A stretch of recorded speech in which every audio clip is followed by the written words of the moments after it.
It's just been a blast, and so so I got to go with him a few times, and then he invited Virginia to come, and I'm going to ask Virginia to come up, because we're going to give him, we're going to show you a little bit about Rich, and what happened when we went fishing with him.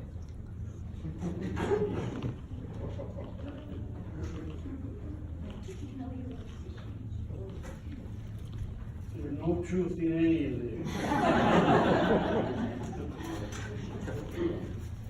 Where's your knife?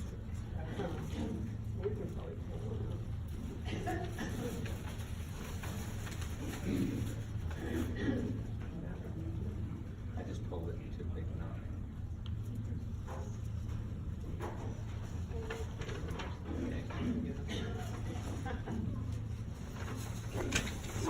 So just to introduce this, so Rich taught us how to fish, sort of. And so we would go in his boat. So you've got a picture, we're in this little aluminum boat, sometimes with electric motor, sometimes with a gas motor. And he was at the back taking care of the motor with his fishing pole straight out the back. And then I would be, up toward the front, my fishing pole out this side, and Virginia would be with her fishing pole sticking out this side. So thank you. I'm honored to speak. I really don't feel I'm quite at the level of all the other speakers here at this point, but I think one of the reasons that they wanted me to come was because I was one of the last people to be sworn to secrecy as to the location of the secret fishing hole. So being the last person, I was also sworn to basically eat certain kinds of foods if I actually ever revealed any secrets related to what was going on in the fishing area. So that was fine because we were able to catch fish and I was enjoying myself, but I was also threatened with other things now that Rich is retiring if I didn't reveal some of those secrets. So the point is that I just wanted to say that being good scientists, we were taught to be observant, and so we were trying to figure out every time we went out, and Rich was basically manning the motor on the boat. We didn't know why he was catching so many more fish than Mark or myself, and we weren't sure if he was playing some little, fish love songs underneath the boat or something to attract the fish back there.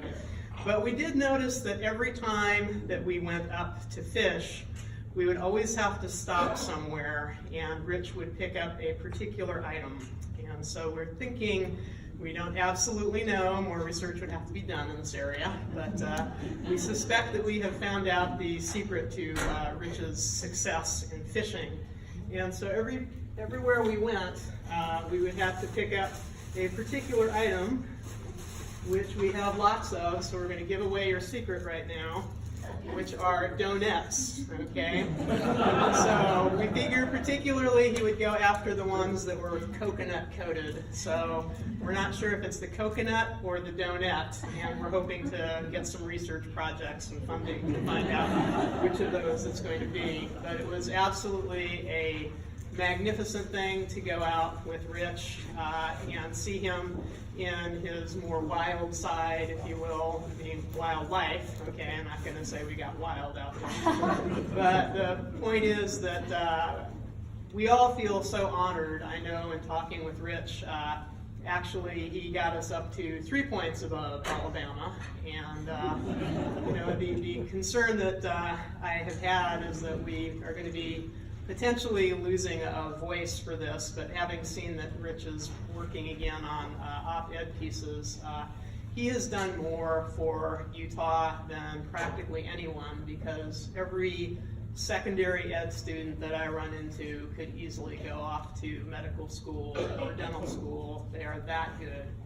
And that is largely due to Rich and Mark's efforts, and we appreciate them both, but just seeing that Rich really instills in these students the joy and the desire to make them incredible scientists bodes very well for Utah. So Rich, I think we need to have you come up and pick up some fish food.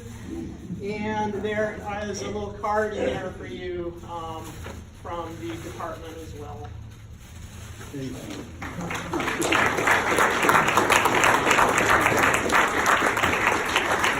So I'm gonna ask him to stay here. Actually, there's someone in the audience that absolutely refused to come up and present this because what Rich, you notice, Rich is young beyond his beneath his years and has so much energy. And we found out how he does that. He takes vitamins. And so he shared that with Alana. And so he always brings vitamins when Alana runs out. So there's the M&M vitamins.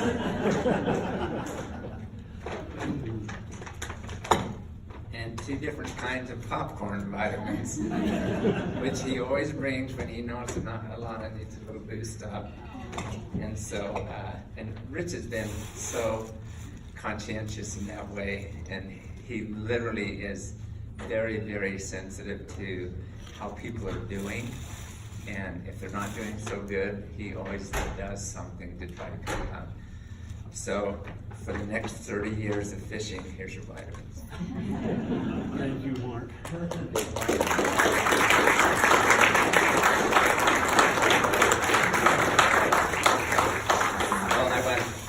I just have, for me, it's just been an absolute honor and privilege to know Rich, and we still have plans. We won't tell you all of them, but we always are planning on going fishing. But one thing I have to tell you about how absolutely determined this man is to catch fish. So, if you watch this cycle through to Henry's Fork Lake, which is one of his very favorite places to go fishing. So he's telling me a story. So he's in an aluminum boat, which is metal, which you know conducts electricity. And there's a storm coming. And I think that was one of your grandkids was with you. What? Ethan. You probably ought to be able to tell the story, so keep me straight on this. So the lightning starts coming around, right? Or had it started to lightning yet? I don't think we were able to see it yet, if it's the story I'm thinking of. Yeah. Okay. Because all of a sudden these fishing poles started to kind of vibrate a little bit, and was it shocking you? That's when Rich finally said, okay, maybe we gotta go in. So we went in off the lake. But even when Debbie and I were up there, and we've never seen a guy who absolutely refuses to give up, even if they're not biting. They're out there. But thank you, Rich, so much for that friendship and for all that we've learned from you, all of us in here. And I want to just reiterate, without being too redundant, there's not a science student in this state who has not been directly affected by this man. And so we'll miss you. We'll miss you. I'm not, because we have plans. So thank you.